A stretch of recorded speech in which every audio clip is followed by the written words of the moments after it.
Two of Hillary Clinton's top campaign officials realized how big the email scandal was when it first broke. All coming from emails you were never supposed to see. This is Special Report.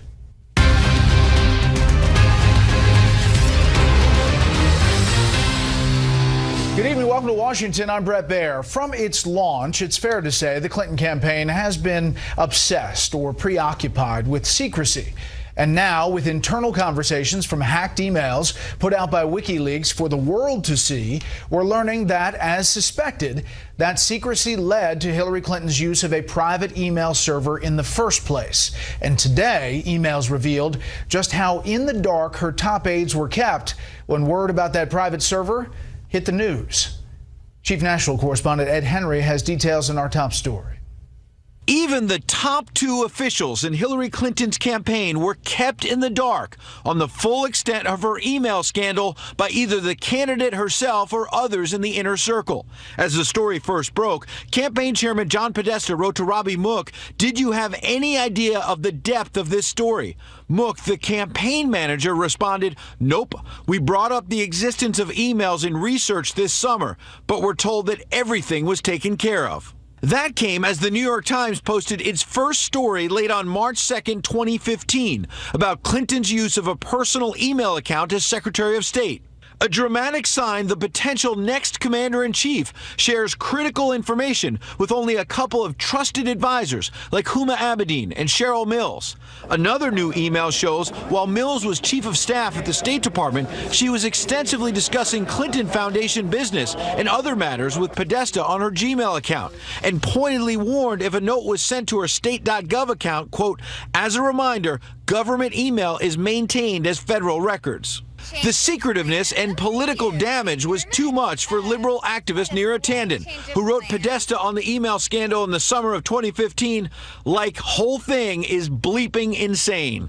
Despite that candid admission, other emails exposed Clinton's campaign aides plotting a strategy to use a TV ad to deliberately tie the email flap to Benghazi, to confuse voters into thinking the email scandal was just a Republican conspiracy ahead of her appearance before Chairman Trey Gowdy. Clinton aide writing, quote, "If the objective is to connect emails, Benghazi, and conflate the two in voters' minds, which consultants feel is an imperative here, I'm not sure we know whether we can credibly do that. We'll get a read from focus groups." Also spilling out damaging emails from former Clinton intimate Doug Band, laying out how Bill Clinton lined his own pockets.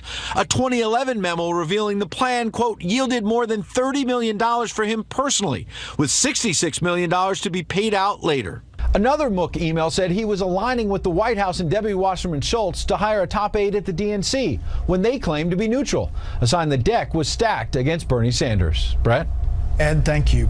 Tonight we take a closer look at the man who essentially rebuilt a former president's brand after the Monica Lewinsky scandal and impeachment, and how that job led to millions of dollars for the Clintons from intertwined relationships through the Clinton Foundation. Correspondent Doug McKelway has the story of Bill Clinton's body man, Doug Band. Doug Band is at the center of the web of fundraising, charitable giving, and for-profit activities of the Clinton Foundation, or what he calls in his memo, Bill Clinton, Inc. He was the architect of trying to make sure that they fully leveraged the foundation, fully leveraged all their contacts, so that Bill Clinton, who now was outside government while his wife was Secretary of State, could charge as much money for everything he did. Band was a key Bill Clinton aide who used that connection to become a partner in Teneo Consulting, representing some of the largest companies in the world. If those companies wanted access to the Clintons, Band held the key. He did not have much money to his name, and it was really just he and Doug Band together, this sort of two-man team that was off on their own in those early years after the White House. And Doug Band really kind of built him into this global brand. Mr. Band called the arrangement unorthodox. The rest of us call it outright corrupt. In November of of 2011, she emailed Hillary's inner circle, quote, "My father was told today of explicit examples of Doug Teneo pushing for and receiving free memberships, and of multiple examples of Teneo hustling business at CGI." Chelsea's complaints sparked a feud between her and Band. He wrote 3 weeks later, quote, "This is the third time this week she has gone to Daddy to change a decision or interject herself in the process." He was also resentful of her asserting that role. He saw her as what he's called in these emails a, quote, spoiled brat. 2 weeks after that, top Clinton aide Cheryl Mills fired off an email to Band outlining changes to the foundation's business model. A month later, after receiving a complimentary email from Chelsea, Band confided to Podesta and Mills, quote, "As they say, the apple doesn't fall far. A kiss on the cheek while she's sticking a knife in the back and front." Doug Band did not respond to our inquiries for an interview. Teneo told us that it did not receive any financial benefit from this, and the Clinton campaign told us it is still not confirming the authenticity of emails hacked by the Russian government to influence this election. Brett? Although not denying that authenticity either. Doug, thank you. Donald Trump is once again raising the possibility of voter fraud. He says there are already problems during early voting in Texas. We'll take a look at that in just a moment. It comes as Trump continues to target a handful of states with big electoral vote counts.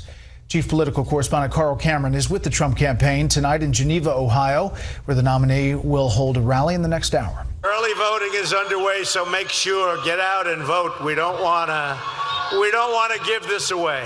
The latest Quinnipiac state polls show a toss-up in red Georgia. Trump at 44% to Clinton's 43%. In Iowa, it's an actual tie at 44%. In North Carolina, Clinton edges Trump 47 to 43. And in Virginia, Clinton tops Trump 50 to 38%. Trump continues to cast doubt on polls and the process, calling the polls rigged and pouncing on reports of voting machine irregularities in Texas. If Trump loses, former Illinois Congressman and self-described Tea Partier Joe Walsh tweeted today, quote, "On November 8th, I'm voting for Trump. On November 9th, if Trump loses, I'm grabbing my musket. You in?" Such threats are increasingly common and began to surface at Trump and Pence events several weeks ago. If Hillary Clinton gets in, I'm ready for a revolution because we can't have her in. Yeah, you don't say. But I'm just saying it. No, I'm like Trump. Trump, who has not agreed to accept the outcome of the election as legitimate if he loses, appeared with his wife today on Good Morning America and refused to say if he'd work with Clinton if she wins. I just want to make that decision at a later date. I'm not saying I'm not or I am. Hopefully I won't have to make that decision. I really believe we're going to win. In the latest Fox poll, 88% of Clinton supporters say they'll accept a Trump victory, 10% won't. 56% of Trump backers say they'll accept a Clinton victory, and 34% say no way. His wife said part of her work with children as First Lady would be helping them understand appropriate communications online. Ironic given some of her husband's saltier posts on Twitter. But we need to teach them how to use it, what is right to say, what is not right to say, and because it's very bad out there and children get hurt. Carl Cameron with the Trump campaign in Ohio. Carl, thank you. Let's go now into those claims of voter irregularities in Texas. Tonight's senior correspondent Eric Shawn has the latest on what we know. Is it voter fraud or the voters' fault? Voters in 3 Texas counties claim their votes were switched on voting machines. That prompted Trump to tweet, quote, "A lot of call-ins about vote flipping at the voting booths in Texas. People are not happy. Big lines. What is going on?" I'd check pretty closely. I'd turn the thing and look at it and make sure the people I voted for were the ones that were highlighted. In a Facebook post shared more than 9,000 times, voter Lisa Hollett wrote, quote, "I voted a straight Republican ticket, and as I scrolled to submit my ballot, I noticed that the Republican straight ticket was highlighted.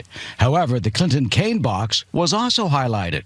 I tried to go back and change and could not get it to work." Election officials believe it was inadvertent on Lisa's part, and she says her correct vote was cast.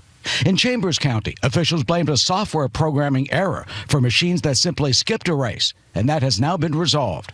County Clerk Heather Hawthorne said, quote, "I strongly believe in the integrity of the election process. Using paper ballots in the interim, as prescribed by the Texas Election Code, allowed our vendor to resolve the issue quickly." In every recent presidential election, some voters using touchscreen machines have claimed their votes were changed too. We reported on this phenomenon last week. Can a touchscreen switch a vote? People say that they can. I've never seen it do it. Election officials urge voters to double-check their votes, but others blame outdated voting machine technology for the mix-ups. You're talking about, for the most part, machines that were purchased at least 10 years ago. And when you think about that, that's long before we had iPhones or iPads. The technology, the touchscreen technology, was not nearly as advanced as it is today. Well, meanwhile, Texas Governor Greg Abbott has said the largest voter fraud investigation in the state's history is in Tarrant County, which includes Fort Worth. Thousands of absentee ballots were allegedly found with improper signatures. The state's attorney general is now investigating. Brett? Oh, Eric, we have a team here, you and your team, looking into serious allegations, if there are any allegations around the country about voter fraud. There are rumors on the internet, different stories, and you see them on many sites, about voting machines somehow connected to George Soros in 16 different states. What's the truth on this? No, this one is not true. The company is Smartmatic. It says that George Soros does not own it. Its machines are not even being used in the election next month. The only link to Soros is the company's chairman. His name is Mark Malloch Brown. He is a member of Soros's Open Society Foundation. By the way, we covered him. He was once UN Secretary General Kofi Annan's chief of staff, Brett. George Soros, the liberal billionaire supporting Hillary Clinton. Eric Shawn, thank you.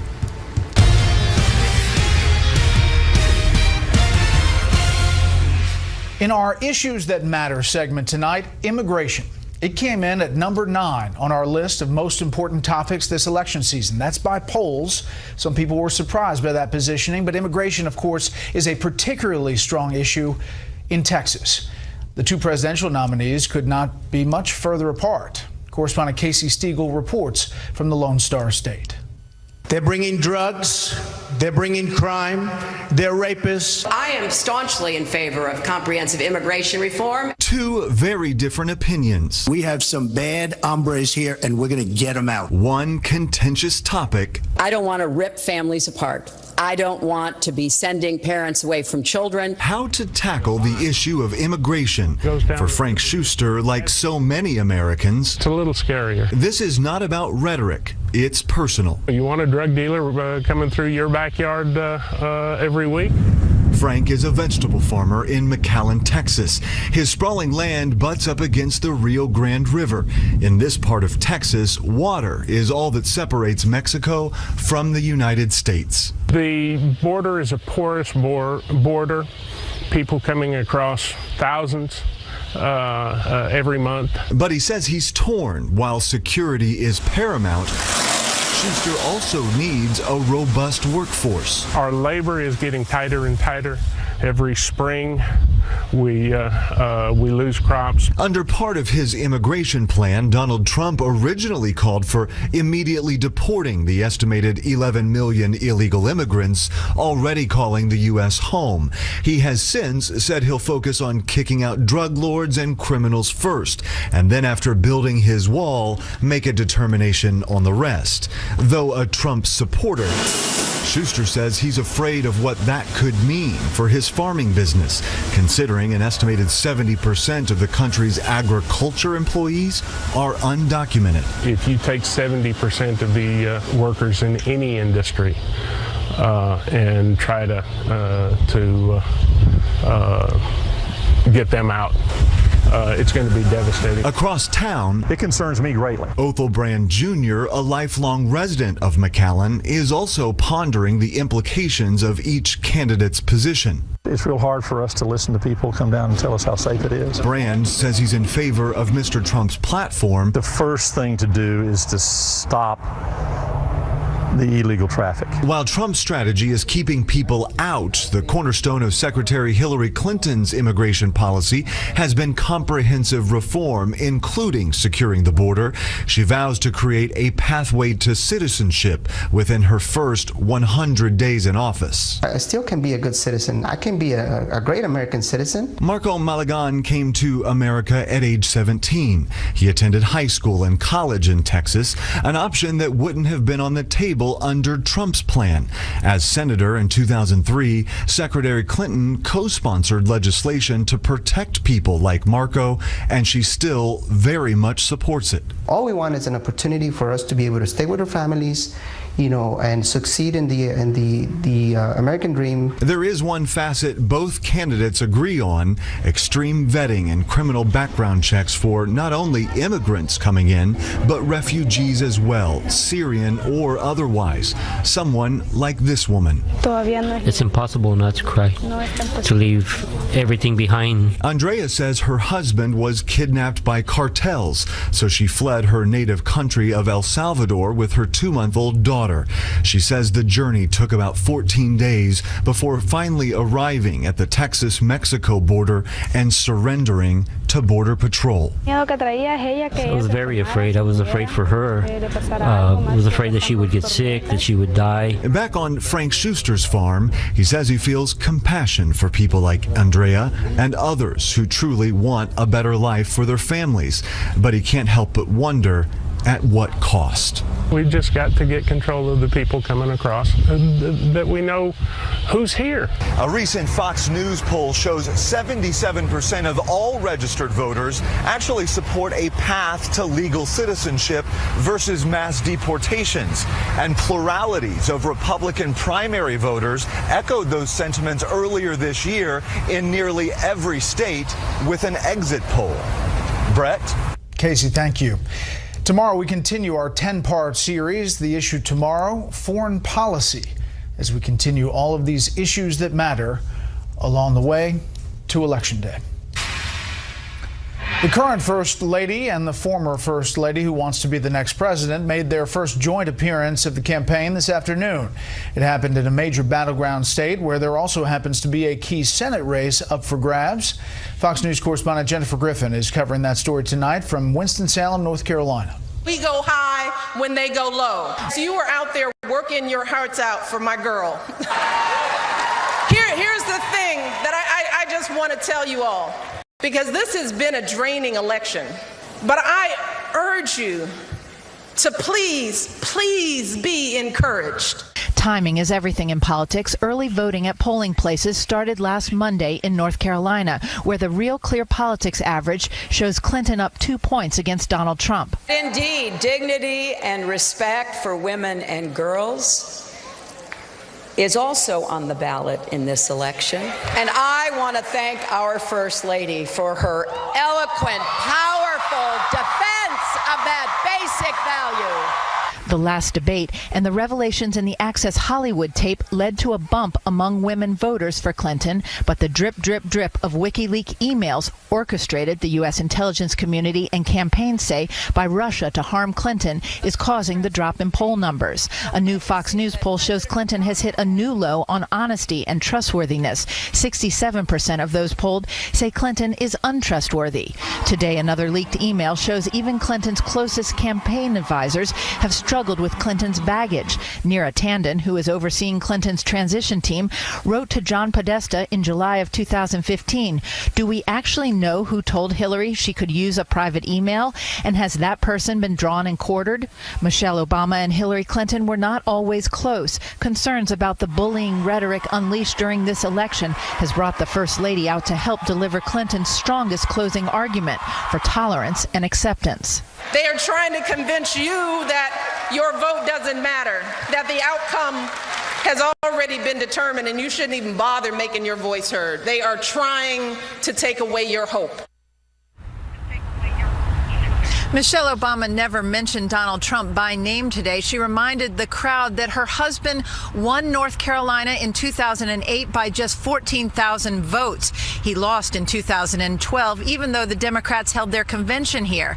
She said, "Don't let anyone tell you that your vote doesn't matter." Brett? Jennifer, thank you. Senator Ted Cruz is hinting Republicans might indefinitely block a Supreme Court nominee from Hillary Clinton should she win the election. Senator John McCain made a similar suggestion earlier this month. There has been an opening on the bench since the death of Justice Antonin Scalia earlier this year. The president's nominee to fill that opening, Merrick Garland, has not received a hearing in the Senate as of yet. Yesterday, Justice Clarence Thomas told an audience that the Supreme Court nomination process is evidence that Washington is broken in some ways. The Dow dropped 30 today. The S&P 500 lost 6. The Nasdaq was down 34. There are new questions tonight about the relationship between Hillary Clinton's team and a major defense contractor.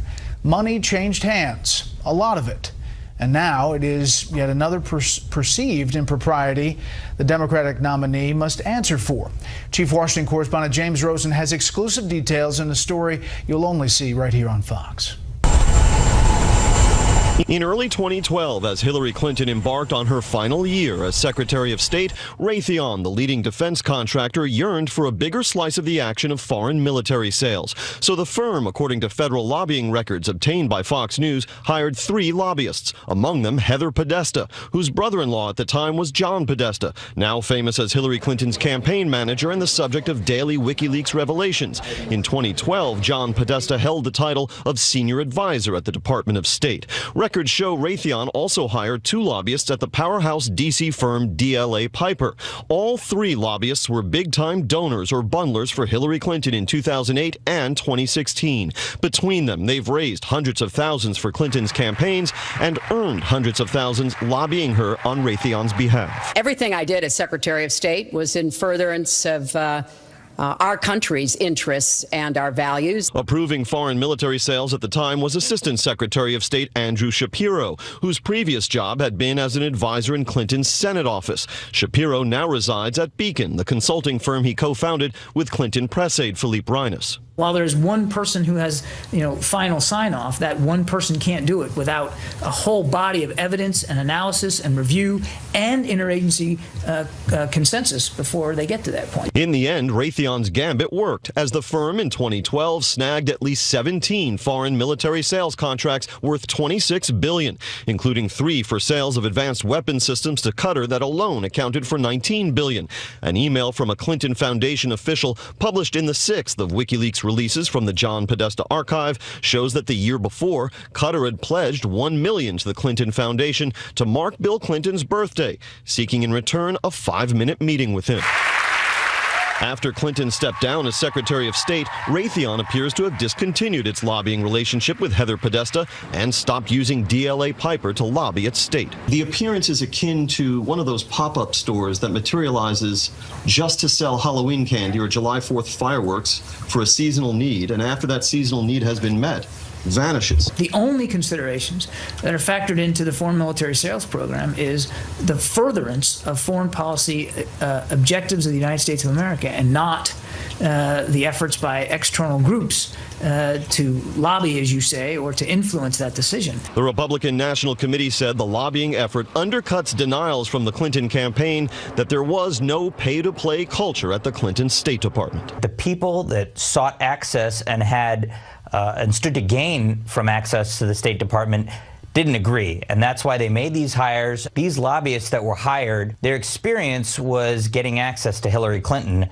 and raising money for her. The Clinton campaign told me Mrs. Clinton, quote, never took action as Secretary of State because of any donations, and any suggestion to the contrary is false. Raytheon told me its lobbying practices and policies are fully disclosed and comply with all federal, state, and local laws. DLA Piper did not respond to a request for comment. Heather Podesta sent me a 1-sentence email saying, I never lobbied the Secretary or John Podesta on this matter. Brett? James, thank you. At least 22 children and 6 teachers are dead following airstrikes on a school complex in Syria's rebel-held Idlib province. It's said to be the deadliest attack on a school since the civil war began there 6 years ago. Meanwhile, another attack on a rebel-held Damascus suburb left at least 8 dead. Tonight we take you to the other front line in Iraq, the one far away from Mosul, and we'll put you right in the middle of the action. Correspondent Benjamin Hall comes to us from near Sinjar, where he's traveling with Kurdish Peshmerga forces and one very brave American. Iraqi commanders said today they had pushed ISIS militants out of a small town south of Mosul and are now just 20 miles from the city. Meanwhile, in the east, special forces have dug in, saying they are awaiting more progress on the southern front before moving forward. But 40 miles west of Mosul, the story is very different. A forgotten front, where a small group of men are under almost constant attack. There we found U.S. Special Forces veteran David Shumuk, 62, from Florida. He came 2 years ago, having lost his daughter, and joined the quick reaction Kurdish Special Forces. We've received no support, actually. In the year that I've been here with General Hakkar, we've never seen an American officer or an official come to to this front line. The media is so focused on Mosul, they forget that there's an 800-kilometer front. And this is the closest one to Syria, and this is the direct supply route that Daesh uses. Much of the U.S. equipment they currently have, including vehicles like this Humvee, they won back from ISIS. We need everything. We beg, borrow, whatever we can do. The general and I raised money in America just to get night vision goggles. This is the limits of our night vision capability. This is a very old Class 2 night vision scope. That's what General Haqqar and Ahmed had the other night on the front line, being shot at, trying to find Daesh through that. General Haqqar, their leader, says these men are a close-knit group, a fighting family. They fought against Saddam in the 90s, and today they're fighting ISIS, alongside this former U.S. pararescueman. This is the first aid kit I throw on my back and get my weapons, and we go. Just 3 days ago, ISIS launched a full-scale attack here involving hundreds of fighters and up to 18 suicide trucks. On that occasion, they fought them back, but they're surrounded on 3 sides, in some cases less than half a mile. And the feeling is here that they're coming back. Brett? Benjamin Hall, near Sinjar, Iraq. Benjamin, thank you. I think we've had enough of the Clintons, in all fairness. Don't you think? Had enough.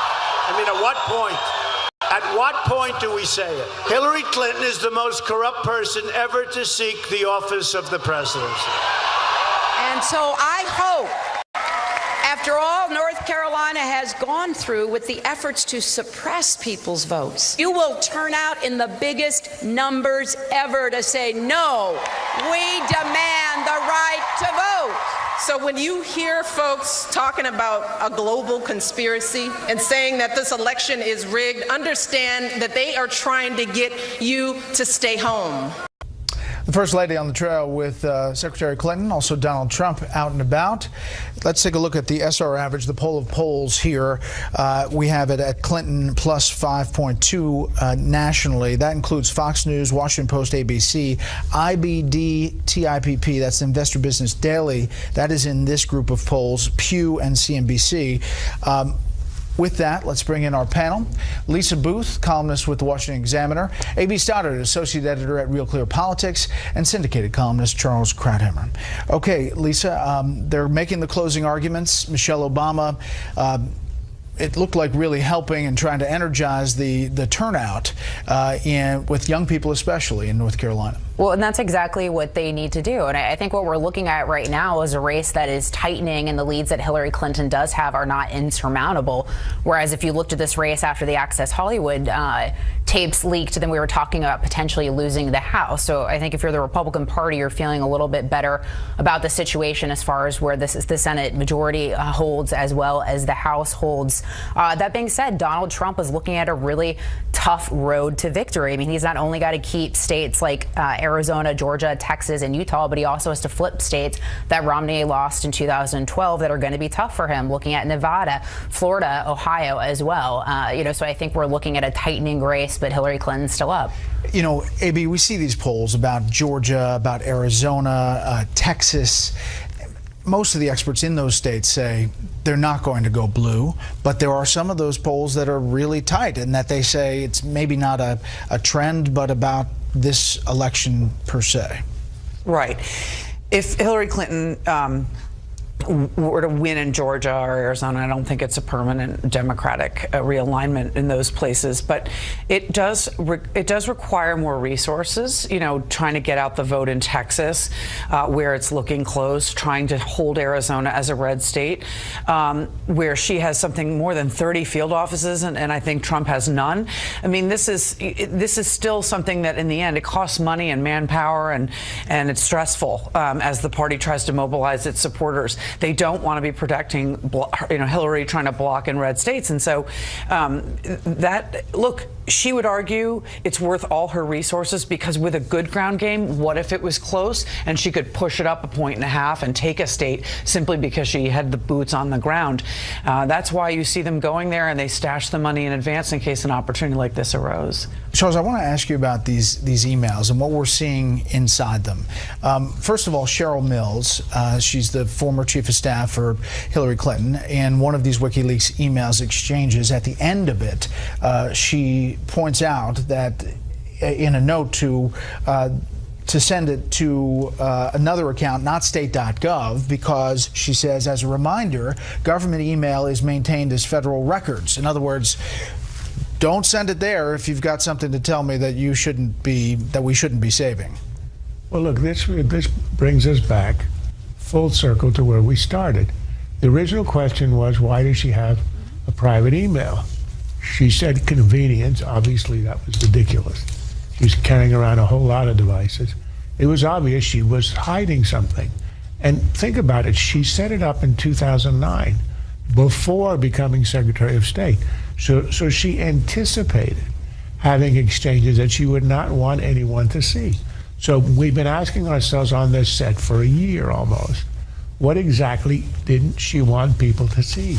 Well, now we know them, and as we speculated, the most plausible explanation was the rank corruption of the Clinton Foundation and its corrupt, I don't know if it's illegal, but corrupt relationship with the State Department. And her only defense, as we saw earlier, the Democrats are saying, well, there was nothing that she did, as in the Raytheon case, that was corrupted by donations. You can believe that if you want, but there's a reason that people give donations in large amounts, and that's to influence the outcome of decisions. So this, we're getting unfolding to us exactly what she anticipated having to hide, and it is really dirty business. Another email, Lisa, John Podesta to Robbie Mook, campaign manager, says, did you have any idea the depth of this story? This is when the New York Times breaks the email private server story. Mook writes back, nope, we brought up the existence of emails in research this summer,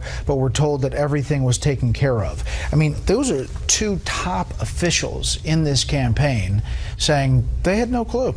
I find that pretty astounding, because typically when you work on a campaign, I mean, you do opposition research on your own candidate. And that's what he's referring to there. Right. Is the oppo research against your own candidate to prepare for a run. Exactly, and that's what they were doing. But the fact that they didn't know the depths of it, I find very interesting, because typically individuals, especially people that are at the top like that, would be aware of all the, deep, dark secrets that are potentially going to surface, because what you want to do as a campaign is to get out in front of it and know what's coming, to protect yourselves. Because clearly this is a massive campaign issue for Hillary Clinton, the fact that we're still talking about this. And if you even looked at polling post, FBI Director Comey, when he made the announcement that they're not going to bring forward or recommendations for charges, you had 92% of Americans that think she either broke the law or did something wrong. That is a lot of, Americans who had a negative viewpoint about what she did. So this was a serious campaign issue, and I find it shocking that, she is that secretive that she didn't even let the people at the top know exactly what was going on. AB, we'll talk about the foundation next and some of the revelations there, but your thoughts about how this kind of evolves. And the media's actually, it's been on some front pages. It's been on some, breaking through.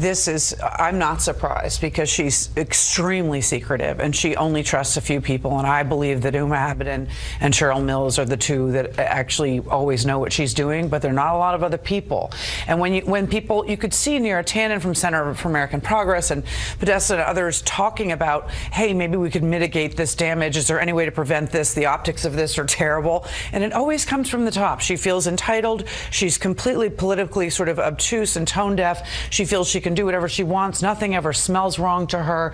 And she just sort of blazes forward, and then they're left to clean up a mess. And that's what the sort of the greasy details of the WikiLeaks emails show, the way that she conducts herself and the people around her. I mean, the irony here is that she's the most secretive, obsessed with secrecy campaign, and yet now it is not secret at all. There are no secrets, and we're seeing the internal conversations because of these WikiLeaks, which were hacked.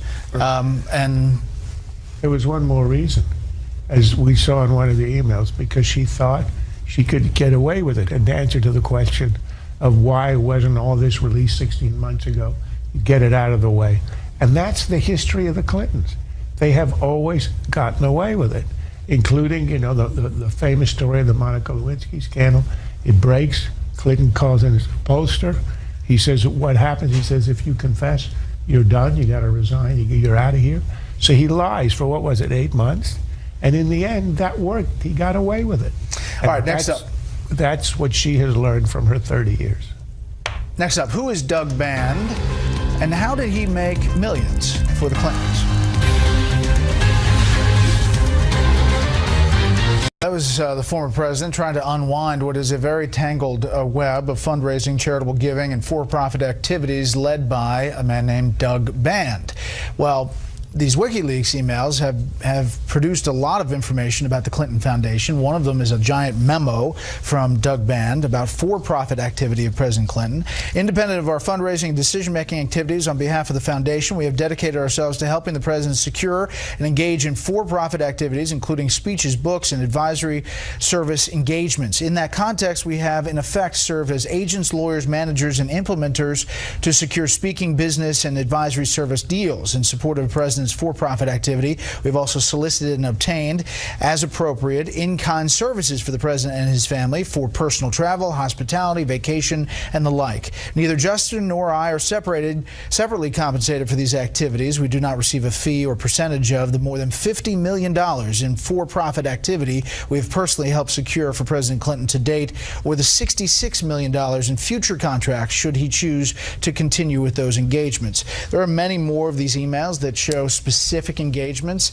The speaking fees doubled when Secretary of State Hillary Clinton was in office. We're back with the panel. Lisa, as you go down into this, this potentially is the biggest part of this whole email thing. Well, and there's just a lot there. And to Charles' point earlier, this is sort of the perpetually, gray, illegal, and unethical territory that the Clintons operate in and have been operating for decades. And you look at this memo, you look at the fact that Bill Clinton profited $66 million in personal income from these Clinton Foundation sources, the same donors who had business in front of the State Department. You also look at that AP article from not too long ago about the fact that more than half of our non-government meetings were Clinton Foundation donors, and that sort of puts that into question and those perspective and the people that she was meeting with. And you also look at one example like UBS, the bank, where essentially she intervened as with the State Department, which the Wall Street Journal said was an unusual intervention by a top U.S. diplomat. And what she did was basically help protect them, cut them a deal from as State Department from the IRS. That was a big Clinton Foundation donor, and they also paid Bill Clinton speaking fees. Yeah. So you can go down the list and look at example after example, which certainly does look like pay for play and corruption. Yeah, we did this more than a year ago in an hour special called Tangled Web, and based on the Clinton Cash book by Peter Schweitzer, and just pulling up some of these emails, AB, it does get directly to some of the things he brings up. They're hoping that this is baked into the cake of people supporting him.